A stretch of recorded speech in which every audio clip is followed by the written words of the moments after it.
मोहात् भवति सम्मोहः सम्मोहात् स्मृतिविभ्रमः स्मृतिभ्रंशात् बुद्धिनाशः बुद्धिनाशात् प्रणश्यति रागद्वेषवियुक्तैस्तु विषयानिन्द्रियैश्चरन् आत्मवश्यैति तेजात्मा प्रसादमधिगच्छति प्रसादे सर्वदुःखानां हानिरस्योपजायते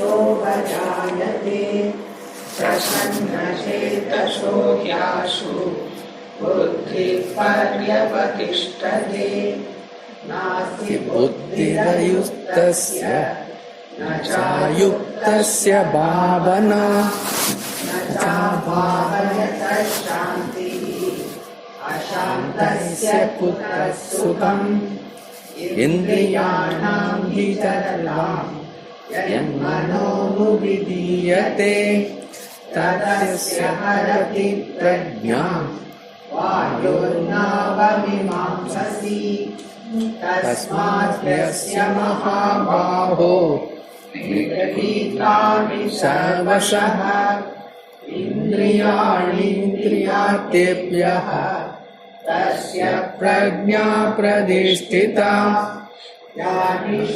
सर्वभूतानां तस्यां जागर्ति संयमी यस्यां जागृति भूतानि तानि सा पश्यतो मुनेः आपूर्यमानमचलं प्रदिष्टं समुद्रमावाप्रविशन्ति यद्वत् तद्वत् कामायं प्रविशन्ति सर्वे स शान्तिमाप्नोति न कामकामी.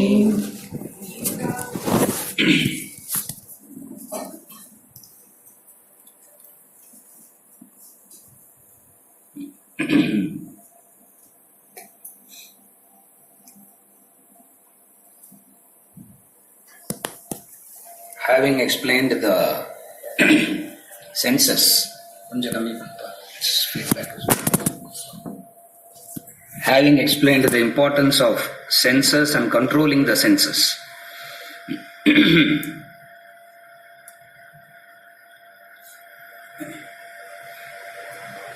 he moves on to the subtler aspect, which is the mind. The combination of the senses and the mind, takes a human being away from the self. First he explained in detail about the senses and how the senses are dangerous and how the senses gets a human being into trouble.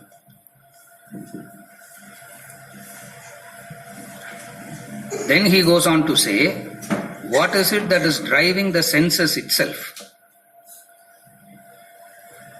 What is it that is abusing the senses? What is it that is making the senses do that which is not the nature of the senses? Again I repeat, the nature of the senses are the windows through which the world enters. The senses gives the primary knowledge about the world. That's why the organs of perception is called jnanendriyas. The primary knowledge about the world comes through the senses. Eyes gives the knowledge of color and form. The ears gives the knowledge of sound. The skin gives the knowledge of touch. That's why they are called jnana indriyas. It gives a kind of knowledge about the world. The primary knowledge about the world comes only through the senses. That's why they are called jnana indriyas. Those senses are designed to give information about the world, but not meant for indulgence. So something has happened which is using the senses to indulge. What is it that is using the senses to indulge, and how the entire process happens is what is going to explain now. The most important portion of this. Verses 62 and 63. What is known as the ladder of fall. The senses are not meant for indulgence. The senses are meant to give a human being the knowledge of the world. The primary knowledge of the world comes through the senses. Why do we say it's the primary knowledge? Is because the mind and intellect, the subtle body, has to interpret what the senses give. The interpretation mechanism, which is the mind and intellect. So the actual understanding happens on how the subtle body interprets it. But nevertheless, for the subtle body to function, it needs the inputs from the senses. The senses gives the inputs, the subtle body interprets. Based on the interpretation of the subtle body, through karmendriyas, the human being acts. So jnanendriyas, subtle body, karmendriyas. Perception, interpretation, action. These are the three stages of the action. First is the perception. Second is the interpretation of the perception. Third is action based on perception plus interpretation. Both. Not just interpretation alone. Perception plus interpretation. In this, the vital factor is the interpreting mechanism. What is the interpreting mechanism? The mind and intellect, subtle body. Like a simple example.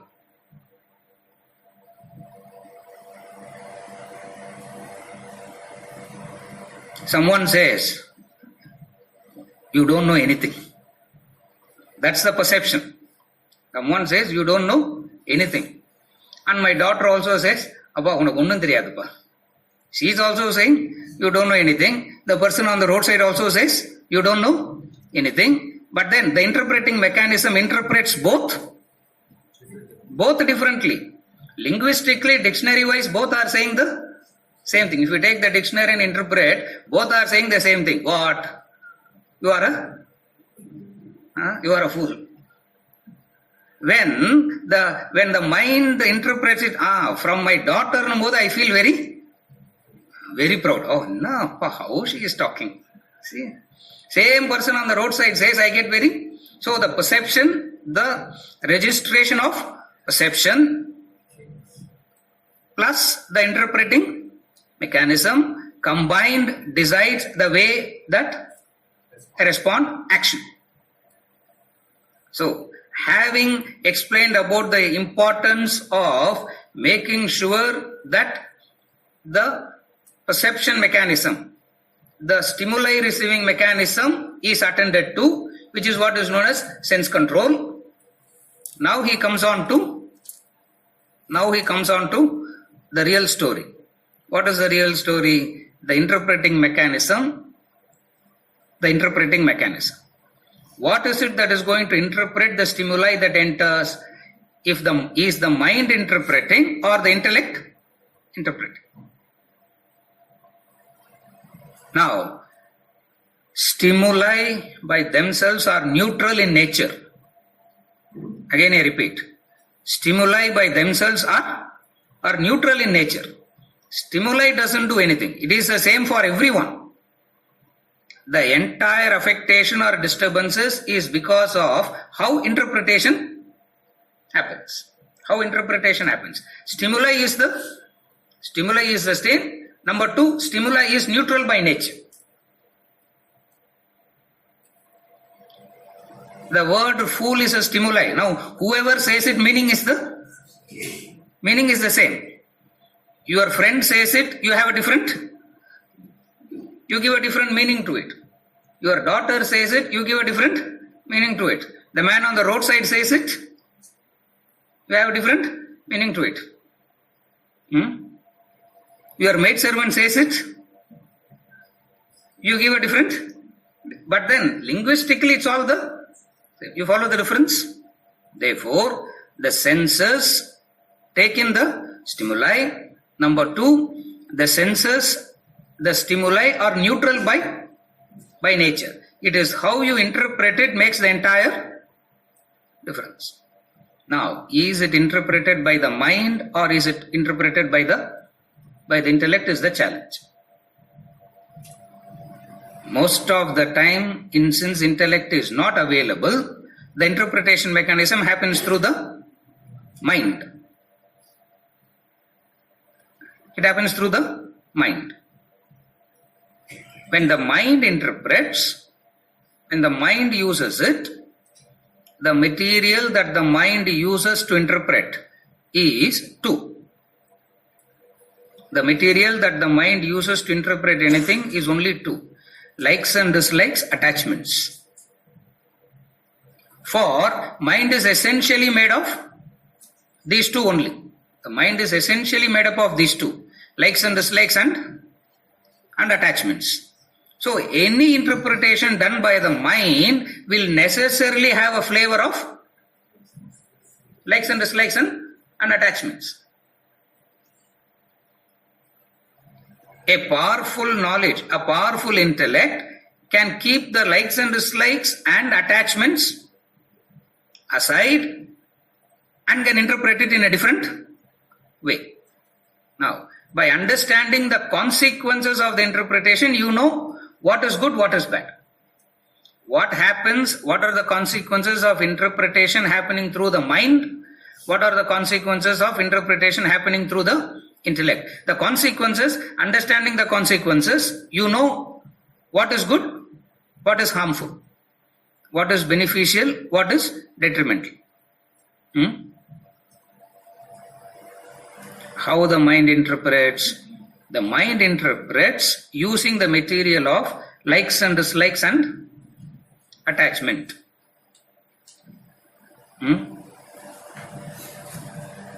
The mind, which is already a victim of its own likes and dislikes and attachments, every sense perception, it tends to exaggerate.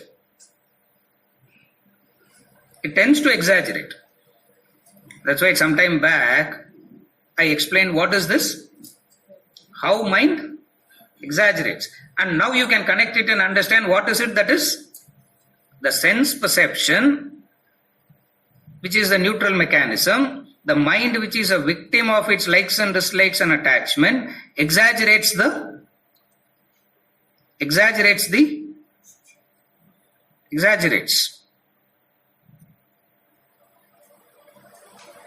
And the tendency of the mind is to exaggerate.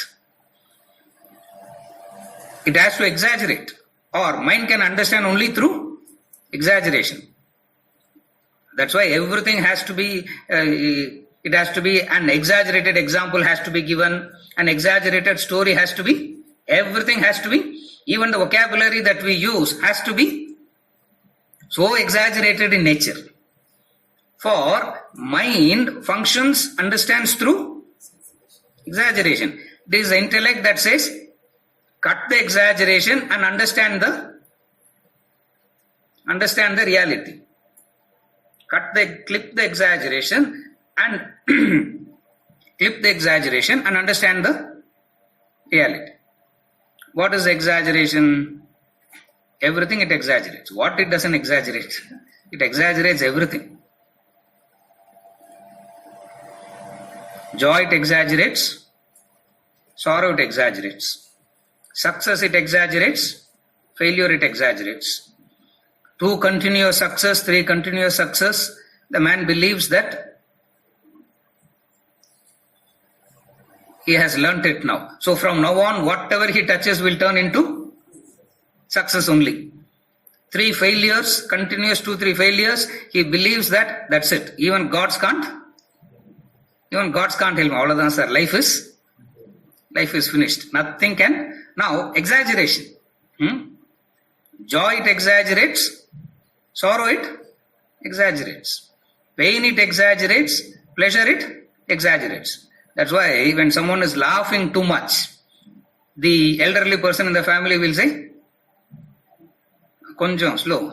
Don't get too." For this excitement that you are showing is not commensurate with what you are experiencing. But where is that excessive joy coming from? Where is that excessive sorrow coming from?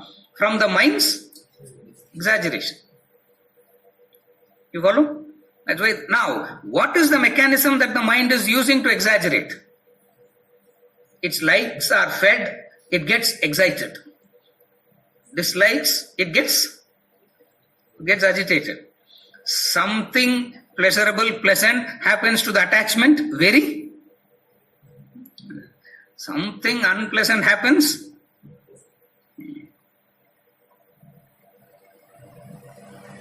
I gave this example before.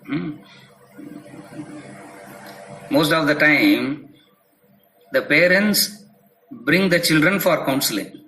Where the children doesn't want to, the children don't want to come at all, but the parents bring them. Few years back it happened here.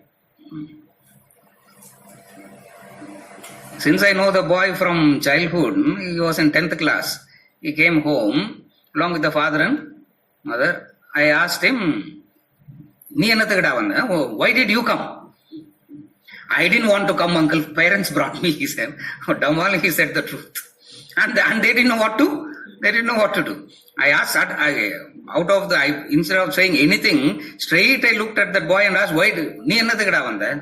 No, uncle, I didn't want to come. I said, okay, go and play with the Swati. No, go and play. Why are you bothered? The father and mother. Mother crying. Father looking at the mother crying, he is about to cry. Moment. Tragedy is anyone is crying, you feel like laughing. Yeah. That's why when someone is crying, you always feel like, because the face goes so in a different thing, you feel like, but then you have to put a very serious act also. For thinking that you know they are coming for advice. So you also have to put up an act. So I asked the mother, what happened? She is looking at the husband saying, Neenga sollungo. No, you say. Looking at him, he is saying, you say. Finally the wife said, the husband couldn't say, the wife said. 3 days back, the mother overheard the boy talking to another friend on the phone. The mother overheard the boy talking to another friend. In the course of conversation, the boy used 3-4 foul words. The course of conversation, he used 3-4 foul words. Maybe Madras words you would have used. If you are here now, you have to use only those words. No. Which other word you can use? He used it. The mother having heard that, now the mind has exaggerated that. What? Next year what he will speak, third year what he will speak, fifth year what he will speak, maybe before he reaches the age of 20, he will turn into a terrorist, he will be in Tihar jail. Mind has exaggerated so much in 2 days, 3 days, crying and coming for counseling. Tell the boy not to use foul words. Now what can you do? Now whom you can tell that? I looked at the father and said, hey, I know that I have used a lot of foul words, I said. I don't know about you. I have used a lot of, and don't tell me that you have never used foul words at all in your life. Because the college that you have gone, my friends also went to the same college only. So we know what is happening. Learn.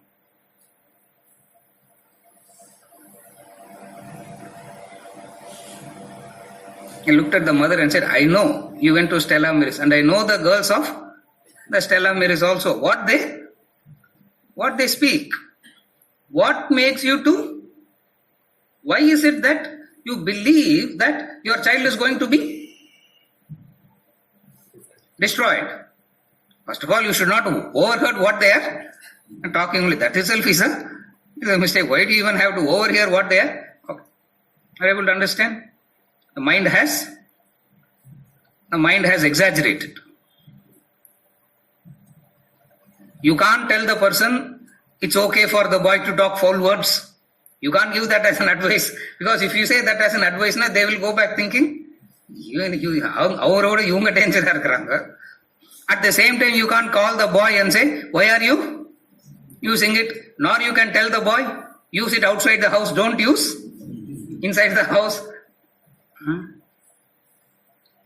The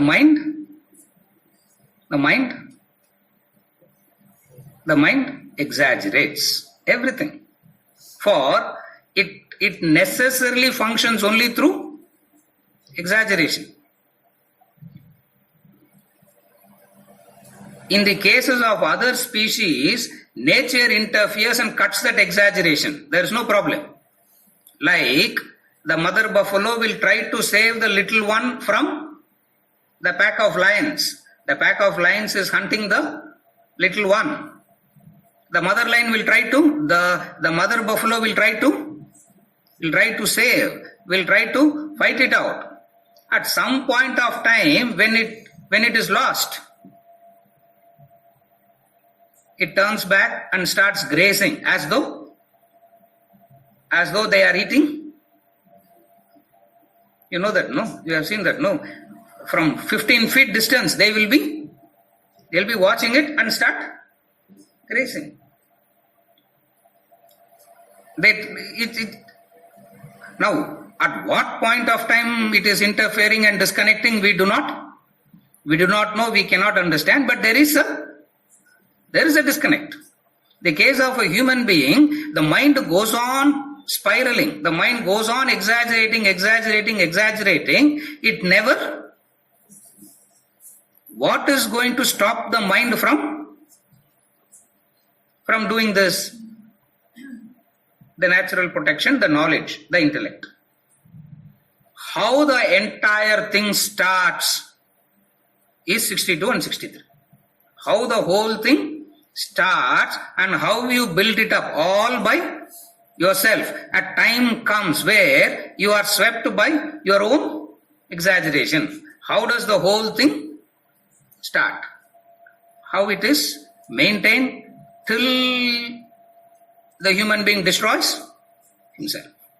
That's why it's known as the ladder of fall.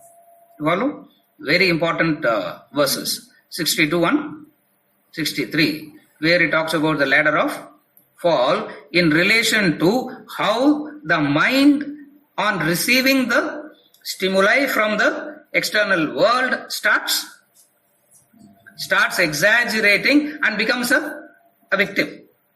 When it is exaggerating, what is it that is using for exaggeration? Only two things: likes and dislikes, attachments. That's why again and again and again, in whatever discussion it is, whatever Vedanta speaks, it will come back to that 2 point again and again and again. Likes and dislikes, attachment. Likes and dislikes, attachment. Listening to it, you will get bored. Where again and again, why you have to come only to these two things? For likes and dislikes, the discipline is vairagya. For attachment, the discipline is detachment, sannyas, renunciation. So again and again and again, you find the entire knowledge talking about only two things: raga and dvesha, likes and dislikes, or attachment. And the mind is a victim of both likes and dislikes as well as attachment. After that, you cannot go and talk anything to that mind. After that, you cannot talk anything, for it is so well fortified in that understanding. What is it? Likes and dislikes and attachment. How does the entire process of likes and dislikes starts? How is it that it has gathered so much of momentum? How is it that it takes away the wisdom of the human being? How it has all happened?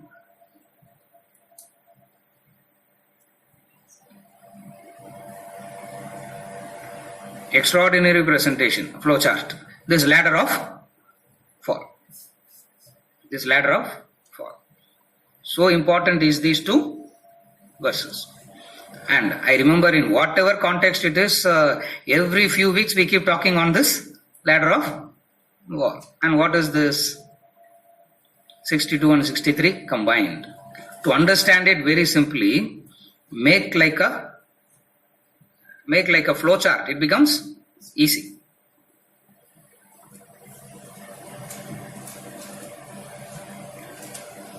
மேல desire nu போட்டுருங்க. It becomes easy. Just put desire. Desire means two things: likes and dislikes, attachments. Desire.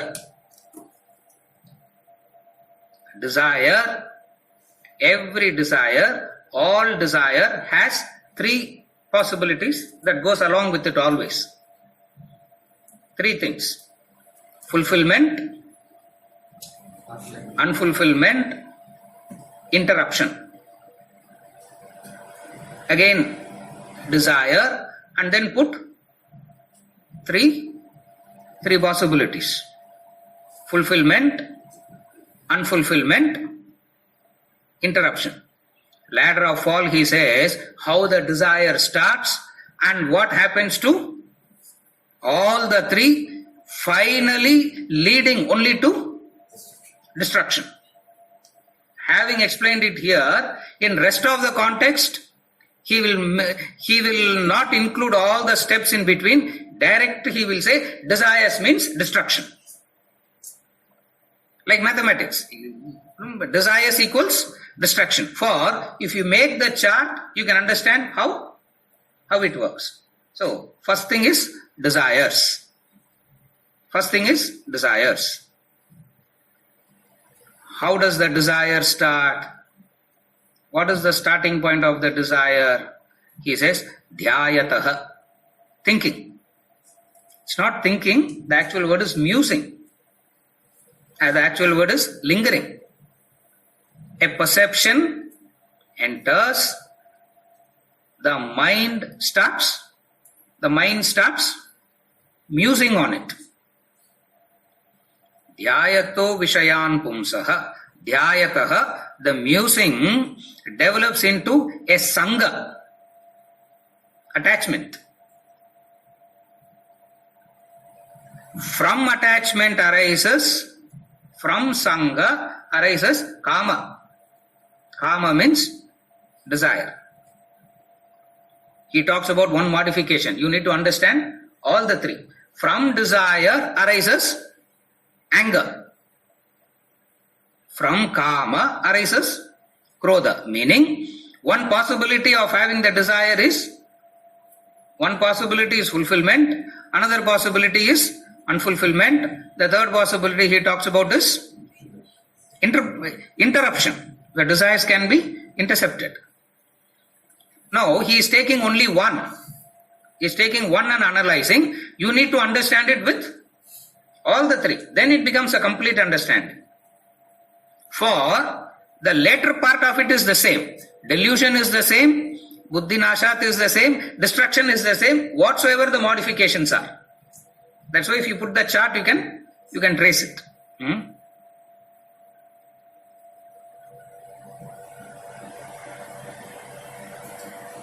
From kama arises krodha, anger. From anger arises moha, delusion.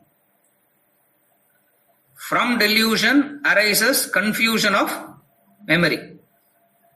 From confusion of memory, loss of intellect. From loss of intellect, he perishes. Saha means whoever he is. He perishes. So he is saying, up to the confusion of memory working, you have a chance and you can pick yourself. Otherwise you are perished.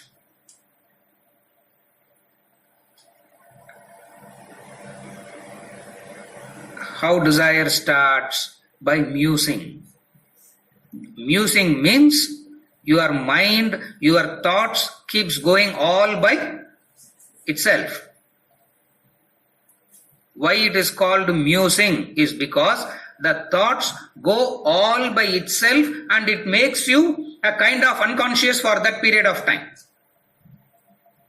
Thoughts will go all by itself, and for that period of time you will become a kind of unconscious. Like even in a classroom like this, suddenly the mind goes elsewhere. 20 minutes later it will come back. See, you should see it. You should see the wonderful function of the mind.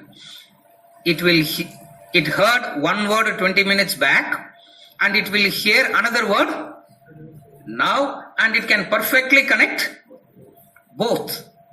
It will not have any confusion at all, and it will say, what a fantastic understand. I understood it very well. Na too much of wandering narthon. You follow?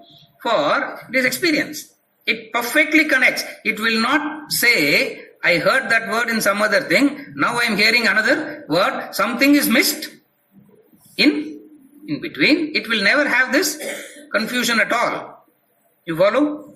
That's why it's called musing. The difference between musing and thinking is this.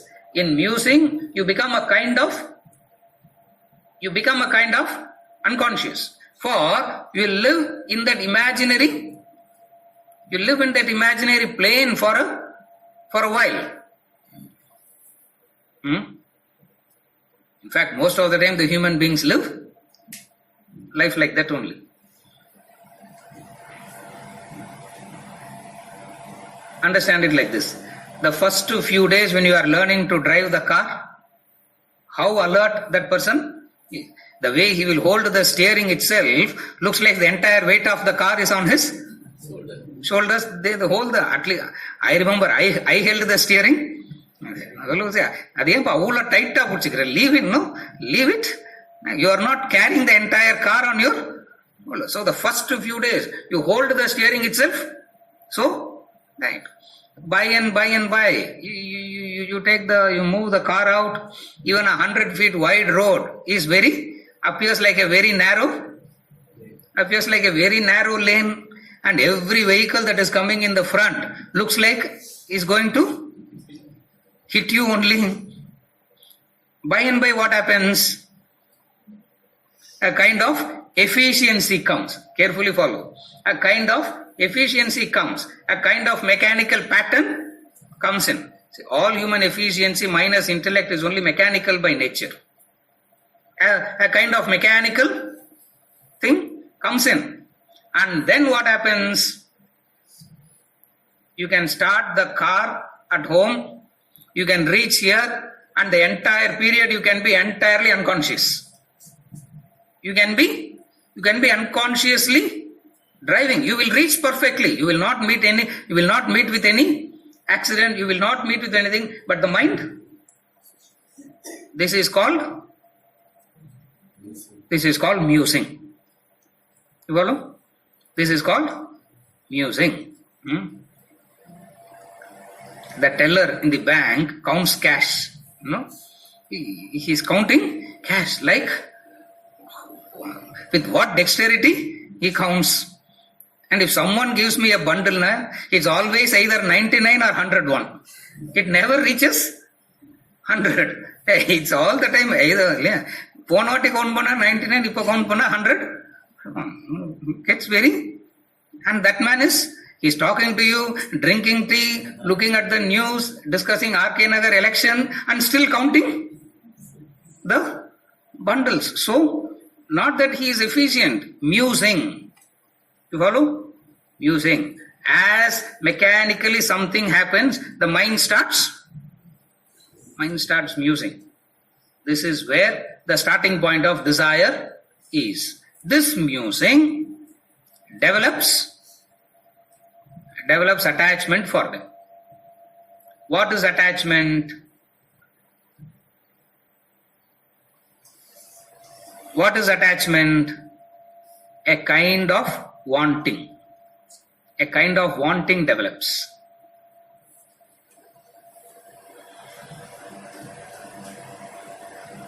That wanting intensifies, directing your actions to acquire that. It's called desire.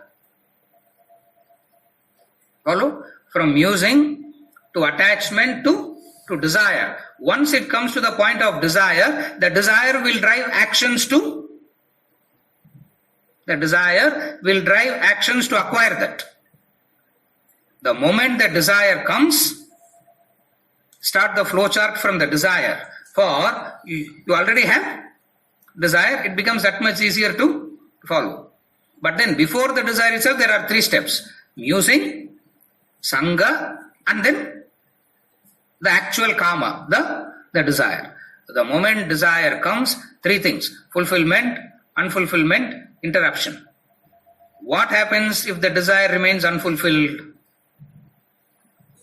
Straight away agitation, destruction. That we need not explain at all. So he doesn't explain that. If it remains unfulfilled, you know it straight away. What is it? What is it? In the pineapple and the bee, he says that no. With hopeless wish, one looks and lingers, while another breaks the glass and cuts his fingers. That's all.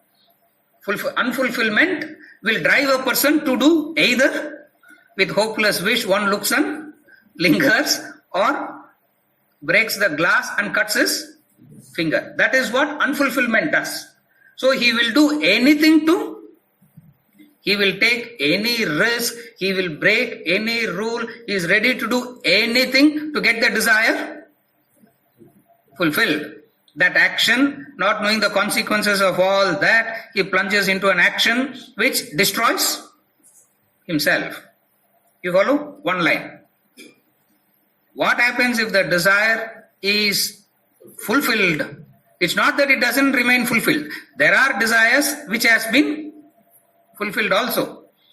What happens if the desires are fulfilled? 3 things happens. Mada, Matsarya, Bhaya. Mada, Matsarya, Bhaya. Mada means arrogance. Matsarya means envy, jealous. Bhaya means fear. Fear of losing it. Fear of losing it.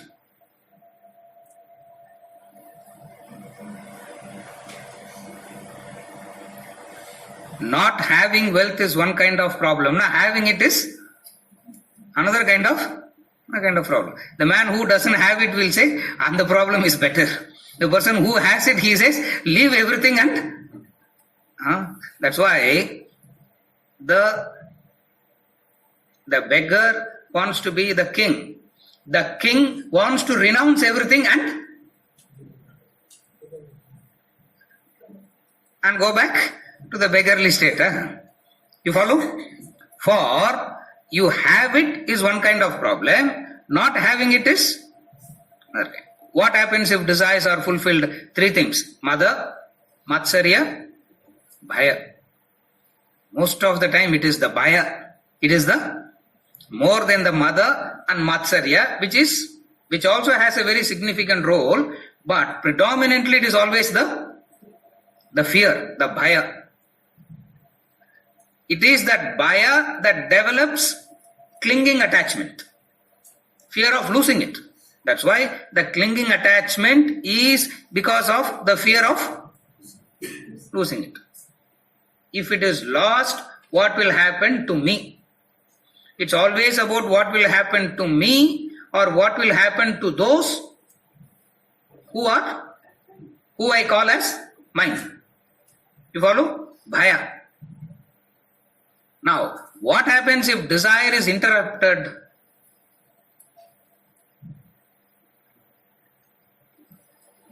Anger.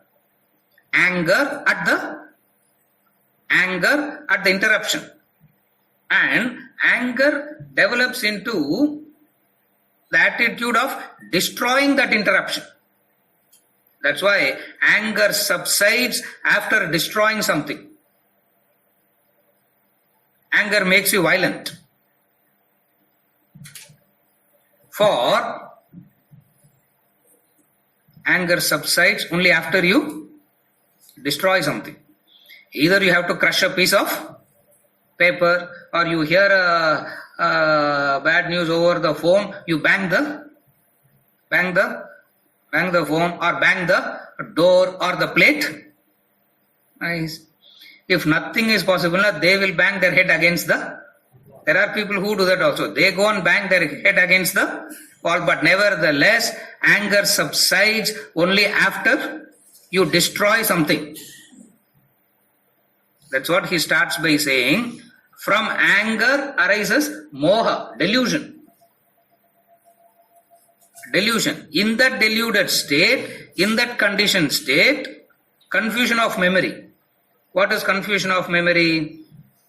Impulsively you say things that you should not say. You do things that you should not do. And you have to pay the price for it. You can't turn back and say, I am sorry. It doesn't work. From confusion of memory, the loss of intellect. From the loss of intellect, buddhi nashat pranashyati. Dhyayato vishayan pumsah sangasteshu upajayate. Upajayate. It develops into a sangha. Sangat samjayate kamaha kamat krodobhi jayate. Abhijay. One leads to the other. One leads to the other. One leads to the other. Krodat bhavati sammohaha sammohat smriti vibhramaha. Smriti means memory. Smriti vibhramaha. Smriti bhramshat buddhinashat pranashyati. So what is the starting point of loss of intellect? Musing. At that point of time of musing, it looks so simple, it looks so innocuous, it looks so unharmful. The human being thinks, what's wrong in this? What's wrong in this? He gives a beautiful example of how one thought leads to the total destruction. He gives an example of, the fabulous example is, the comparison is the river. First thing is we have to see the river on the plains. If you see the Ganges in Varanasi, if you have seen Ganges in Varanasi, if you have seen Ganges in Patna, there are places where the river is 3 miles in width.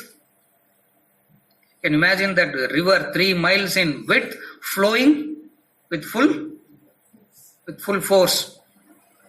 In Varanasi they call it as Ganga Sagar itself. It's like ocean it is. From this side you can't see the other side. It's so massive, so huge a river. You have seen that river, we have experienced that river, and then you go to Gangotri.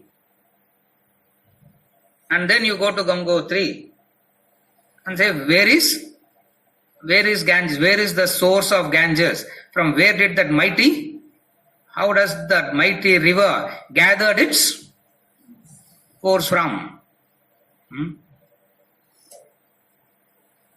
If you go to any origin, it's like that.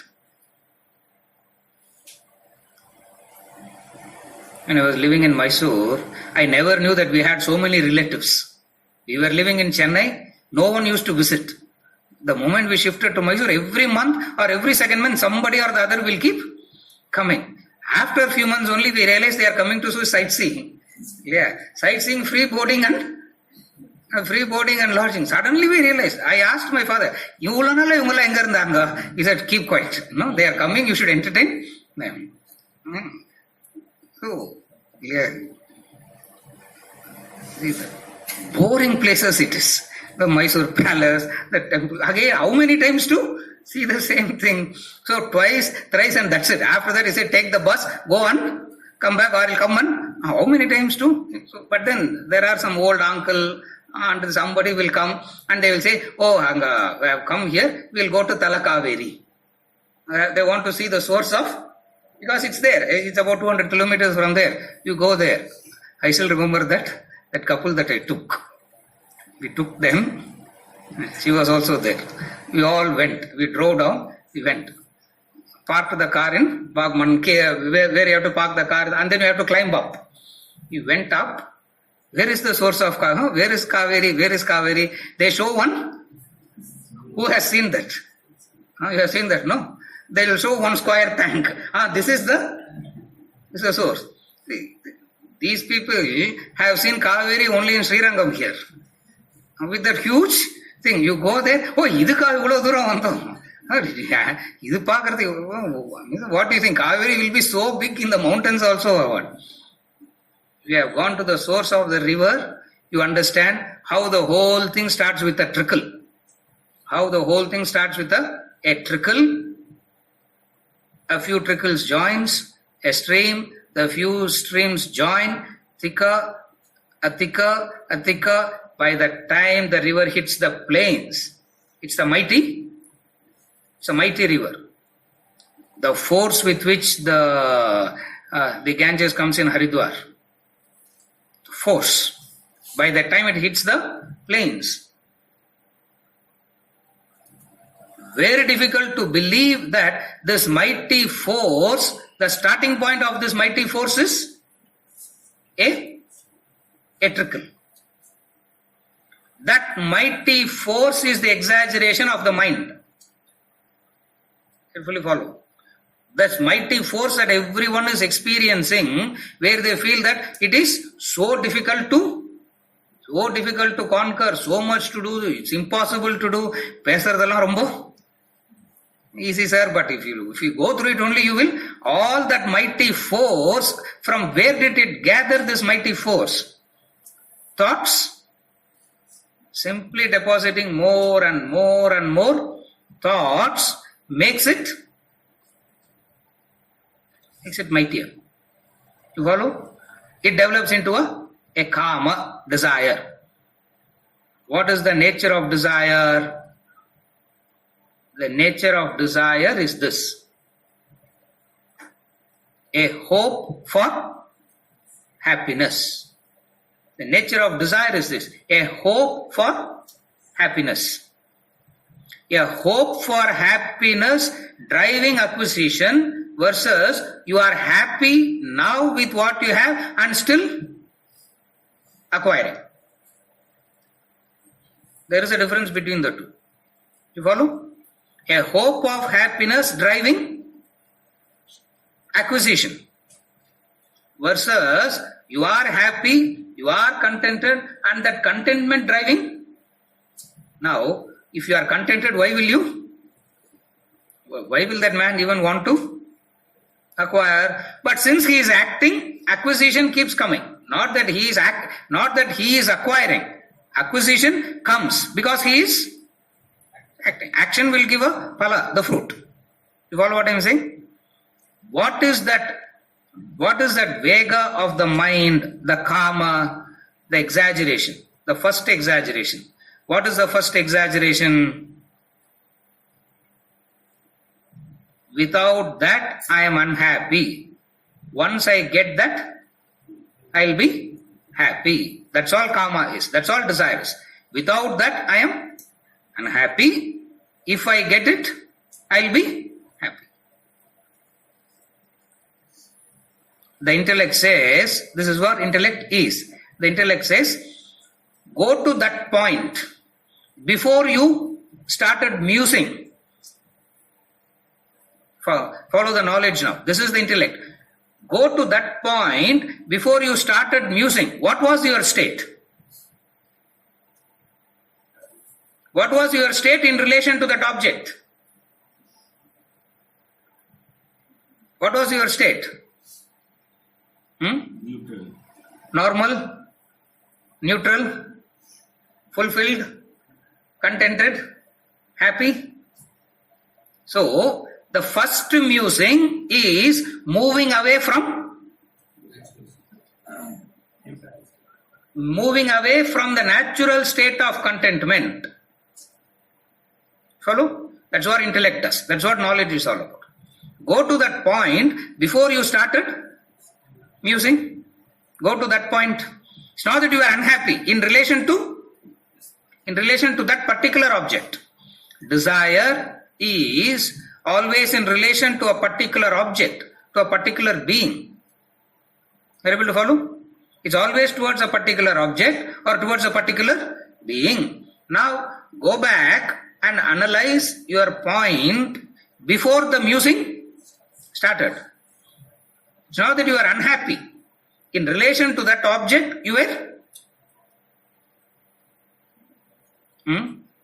One person said normal, one person said neutral, one person said contented, one person said happy. All means the same. So the first musing is moving away from what? From the natural state of contentment. Because of that spiraling effect of the mind, that exaggeration of the mind, it has come to a point where it is so convinced that happiness is in. That's what he says. If the intellect was available at the point of musing, it can understand. What it understands?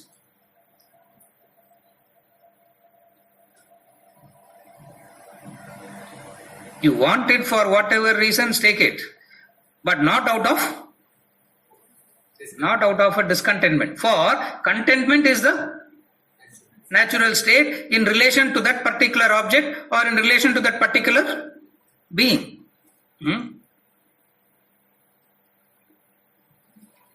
It applies to object, it applies to being also.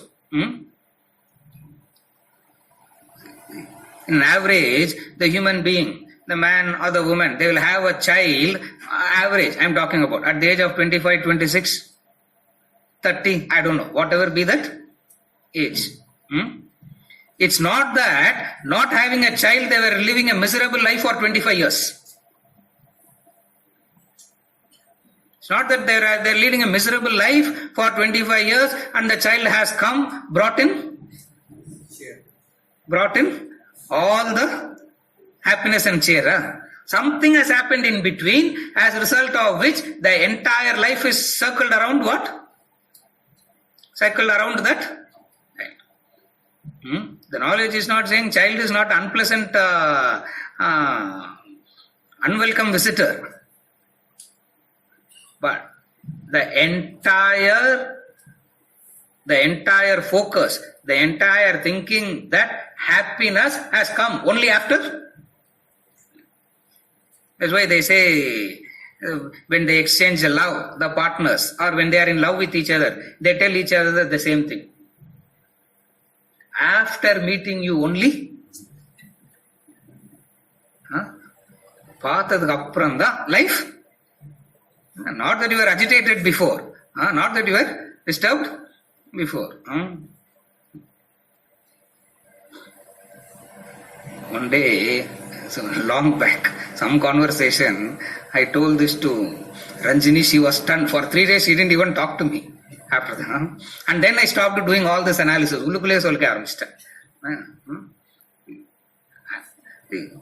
When I was living in Pune at the same time, she was also working in Pune at the same time.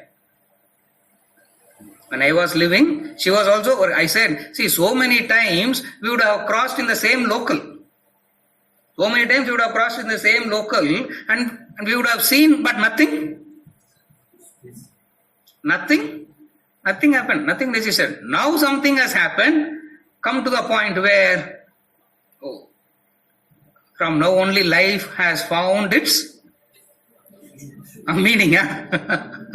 Meaningless. You follow? Intellect says, go back to that point before you started musing. What happened? What was that state?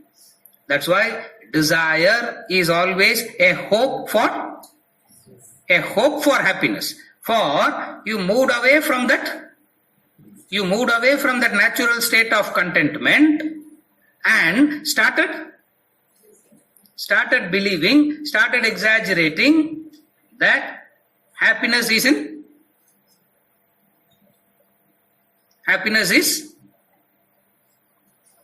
that.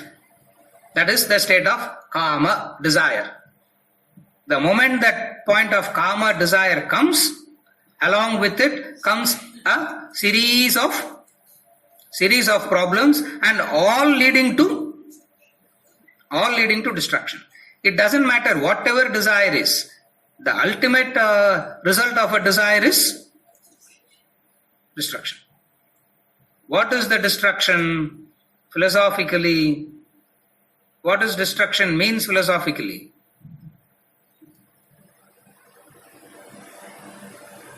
Destruction means two things. One is you will make an all-out effort to acquire and then get duped by it. And then get cheated by it. And then get duped by it. What is the duping? After getting that, you realize that happiness. There you feel, oh my God, what effort Allah? Vyartham. No, it has turned into a Vyartha it is. It has turned into a useless thing. First, the first thing. Second thing is, it reinforces what? When you are chasing the next, be cautious. Be cautious. Be cautious. Be careful. Destruction means two things. What is it? One is you see your efforts going in vyartha, the waste. Second is a kind of reasoning will come. A kind of reasoning will start. What? Be careful in the next. Thus, the human being goes on accumulating, goes on acquiring more and more vasanas, more and more desires, more and more vasanas. Because of what? Lack of, that's what he says, lack of intellect. The inability to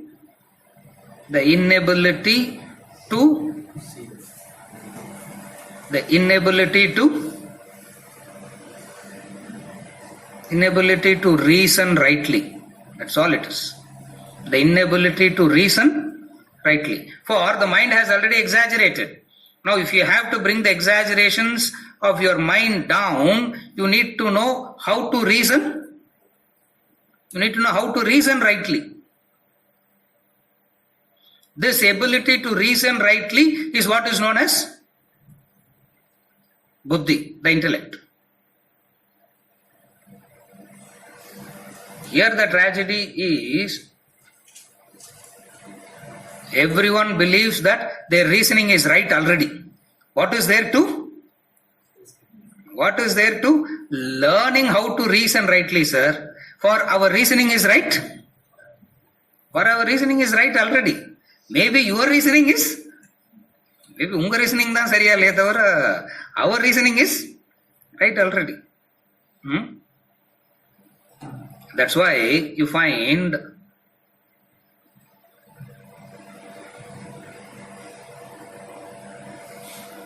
to change the conviction or to change whatsoever the human being has reasoned and come to a conclusion. Very difficult to change. Very difficult to change. For in order to change, you need to change the way in which you are reasoning. You need to change the way in which you are reasoning. And that is difficult to change. That is very difficult to change. What he is trying to do is to explain, helping you how to reason rightly. The moment you learn the technique of how to reason rightly, the intellect becomes strong, and that powerful intellect would be able to stop the entire process even before the musing starts.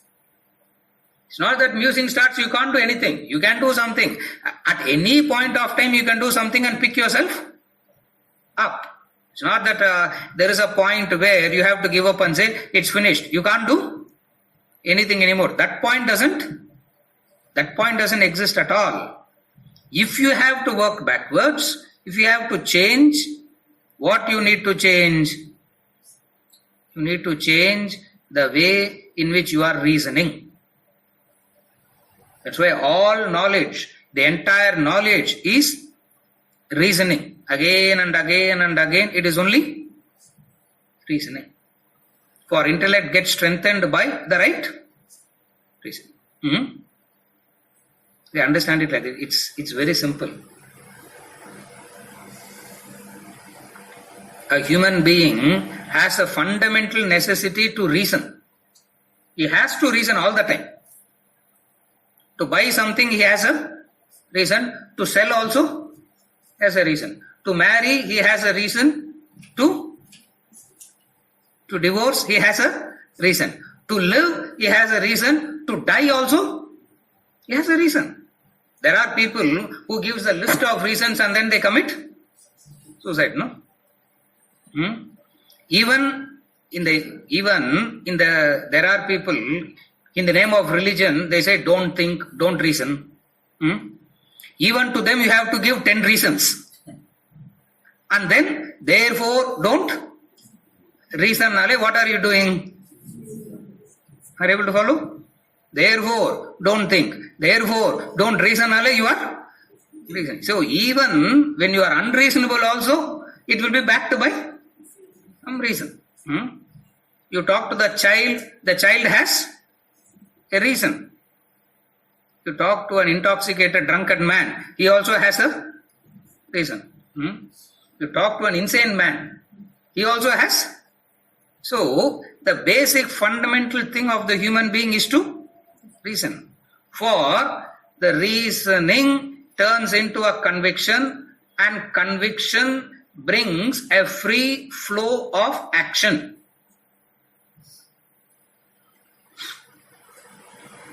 Again, reasoning turns into a conviction, and conviction brings about a free flow of action. If conviction is not there, actions will be with full of speed breaker. You will do, and then there is a hiccup, and then there is a stop, there is a confusion. You follow? Reasoning, conviction, free flow of action.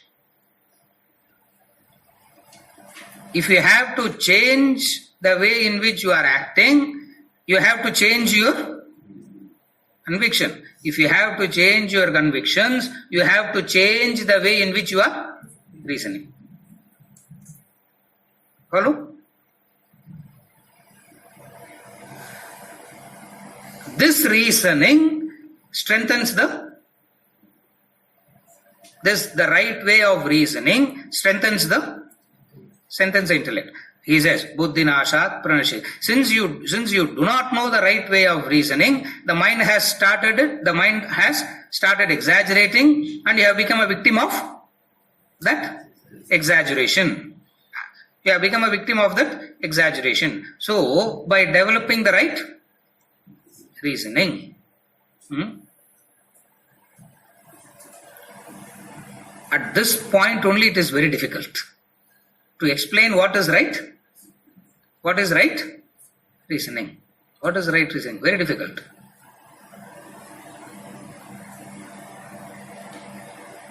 Take a simple example.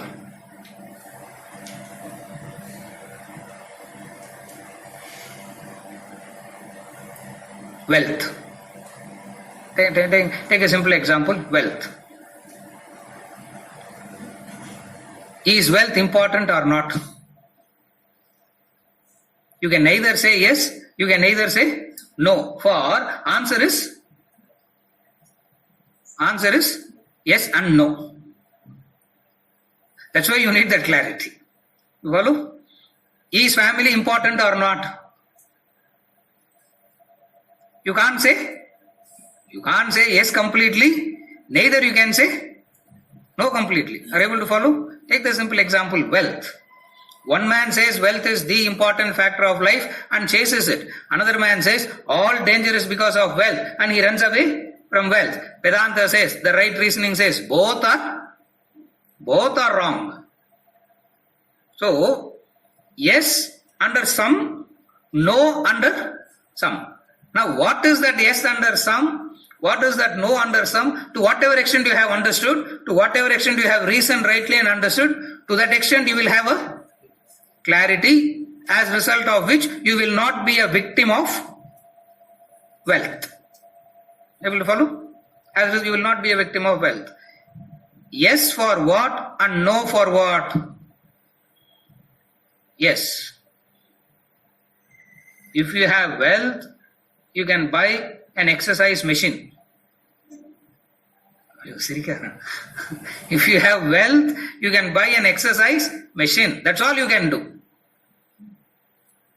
But buying that machine is not buying health. You have to sit on that machine and...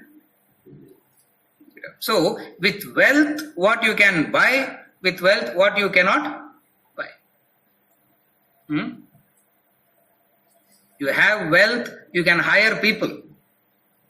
You can hire people using wealth. By hiring that people, you have not hired their dedication, loyalty and sincerity. That is not there. You follow? So when you hire, you understand what you have. What you have hired. You hired and then you can't fight with them saying, why are you not? Why are you not loyal?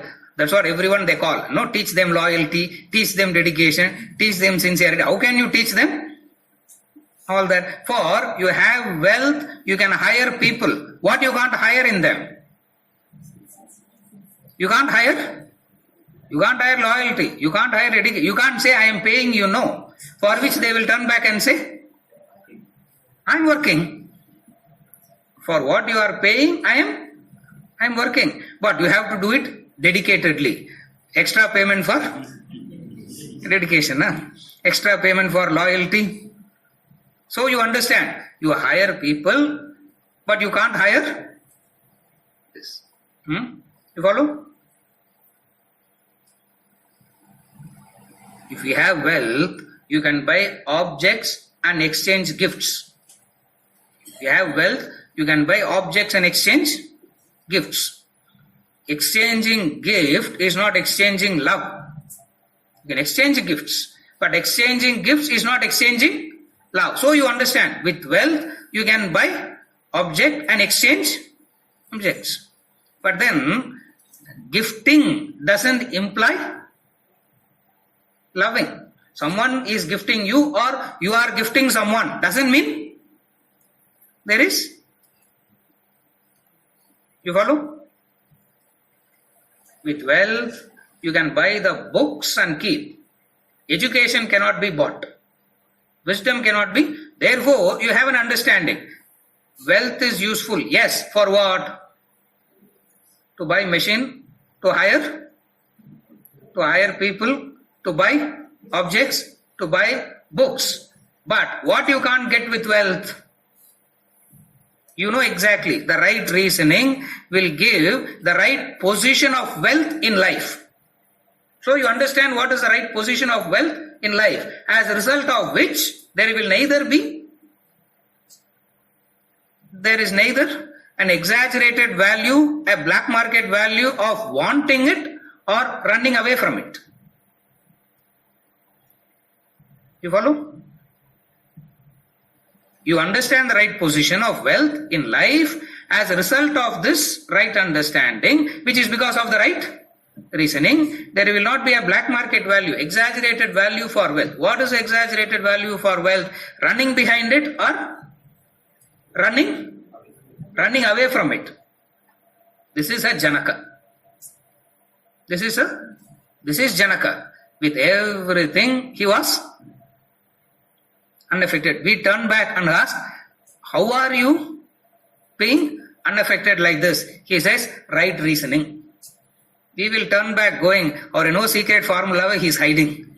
He is not revealing the secret formula. For I am also reasoning rightly, but the end result of my right reasoning is agitation and frustration, and he is saying it is right reasoning. Buddhi nashat pranashyati.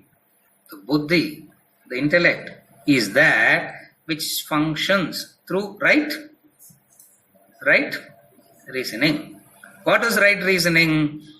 Go back to that point before musing happened. What was your mental state in relation to that particular object? Particular being? Neutral? Normal? Happy? Fulfilled? Contented? Whatever be it. You follow? Reasoning. I'm just giving examples for what is right. What is right reasoning? The conclusion has to be yours. Why the conclusion has to be yours is because your conclusion turn into your conviction and your actions follow your conviction. So you can't do anything and change at the level of action, for it will not change your conviction. Changing the conviction means changing the way in which you are reasoning. Changing the way in which you are reasoning. All the enlightened masters, all the knowledge put together is talking about only how to develop the right reasoning. For the tendency of the mind, the nature of the mind is to exaggerate. And how does exaggeration happens? Dhyayado vishayan pumsaha sangasteshu upajayate. Verse number 62:1. Exaggeration of the mind. Understand 62:1? 63. He step by step, he explained how exaggeration, the momentum is building up. And then the moment the river hits the plains, the current is so strong that you will be swept away by that current. So the possibility is before that, when right reasoning.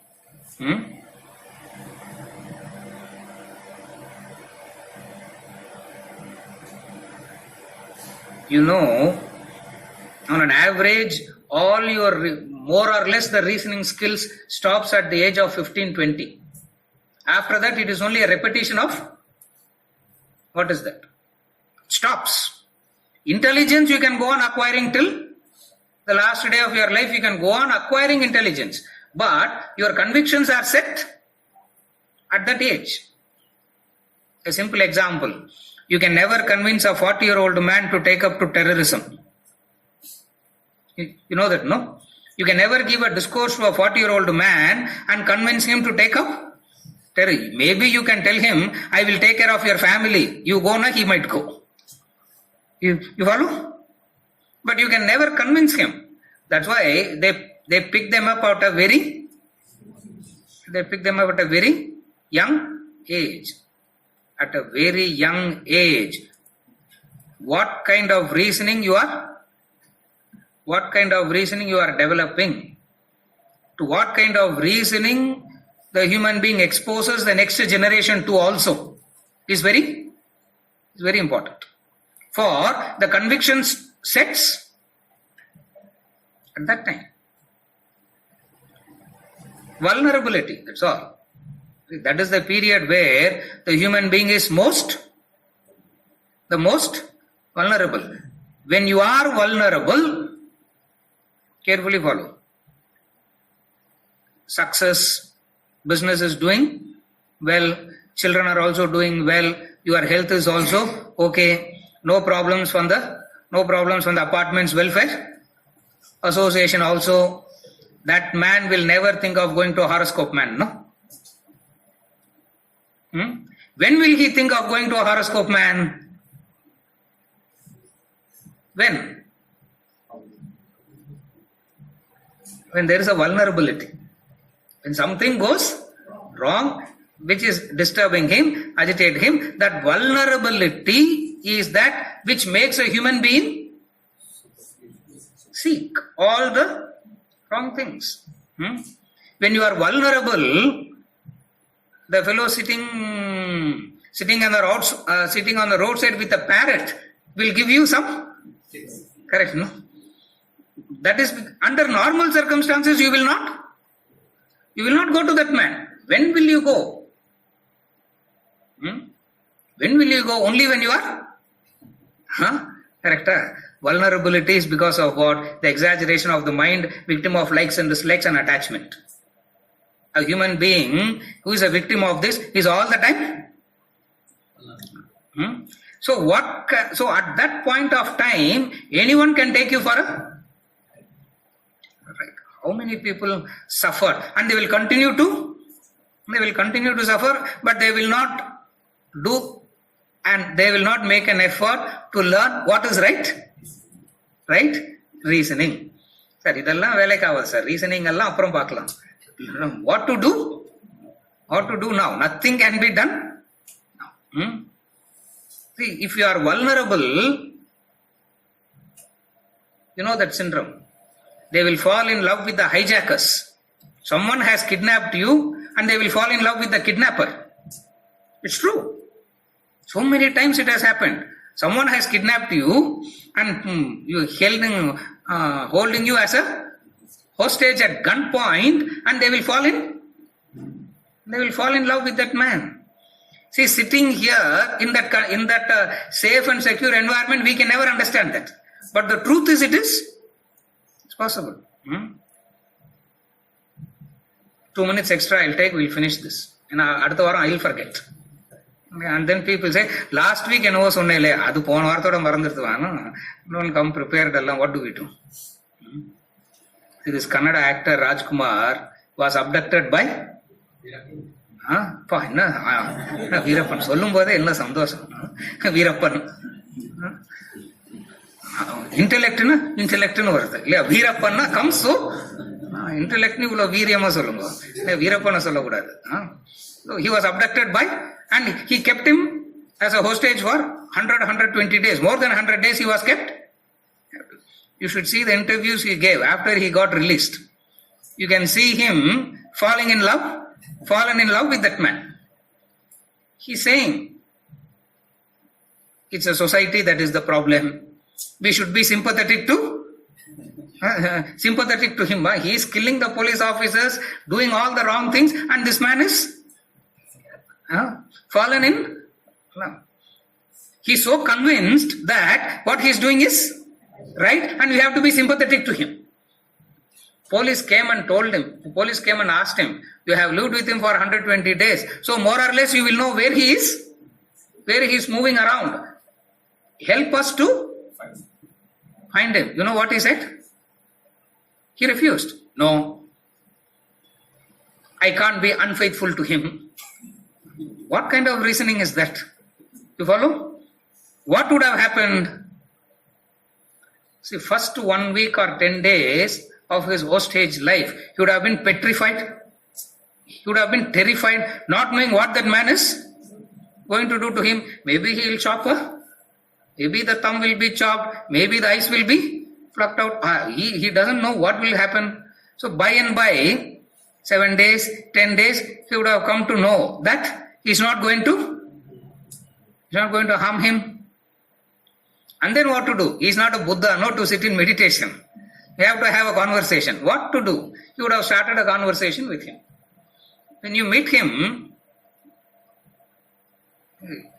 if you meet Badri, you can ask, how is your shop going? You can't ask Veerappan, how is your business doing? Are you profitable? You can't ask him that question, no. What will you ask him?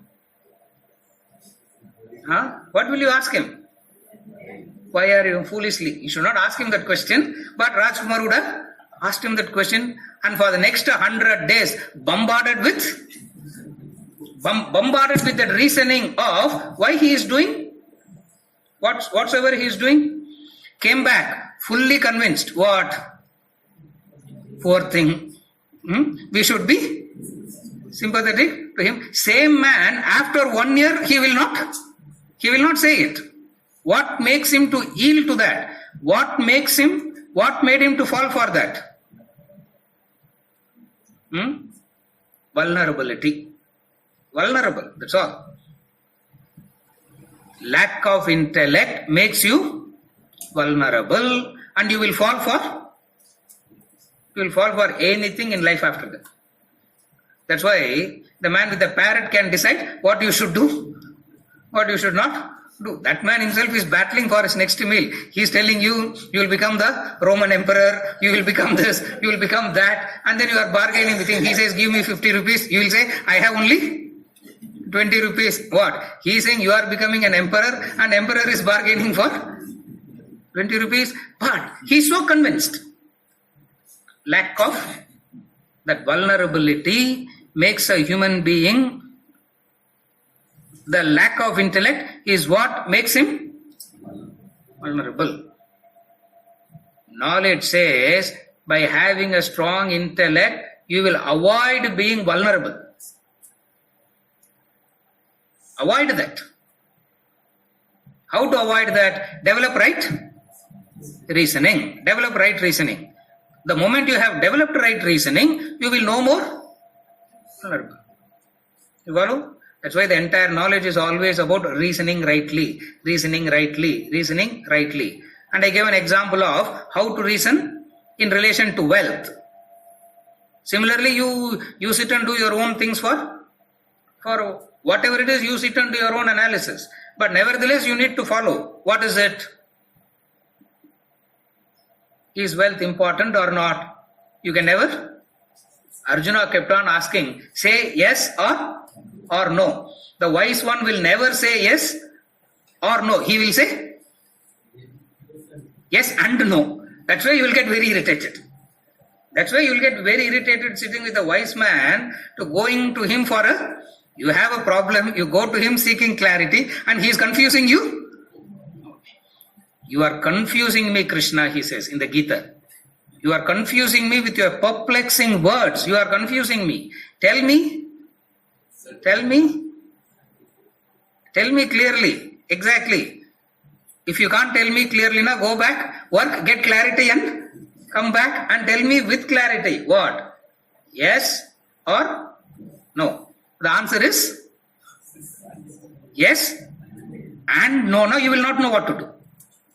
That's why right reasoning is so important. For it is always yes and no. Yes under some context, no under some.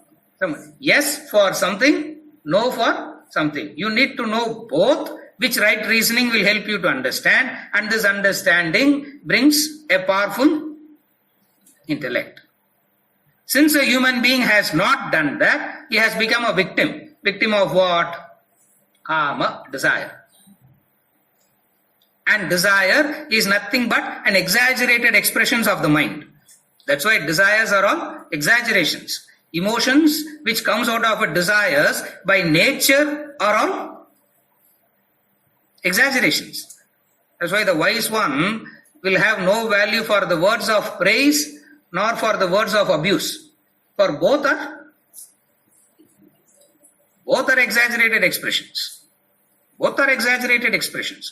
Emotions are all exaggerated expressions. For the root of emotion is desire, where desire itself is an exaggerated notion, expression. How to break this? A powerful intellect. Powerful intellect is that which is developed through right reasoning. If only one person is convinced that it is right reasoning, that man is saved. For the entire thing boils down to the right reasoning. Ladder of fall is because of he doesn't know how to reason. And it all starts with a single thought.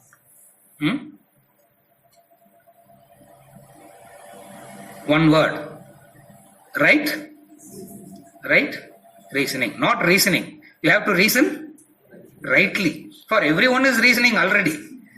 Everyone is reasoning already. But you need to know what is right reasoning. Who decides what is right reasoning? Shastras is that. Shastras reasonings for us.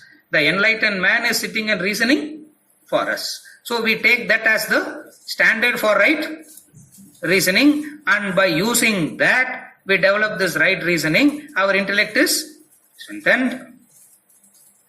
You are saved, protected.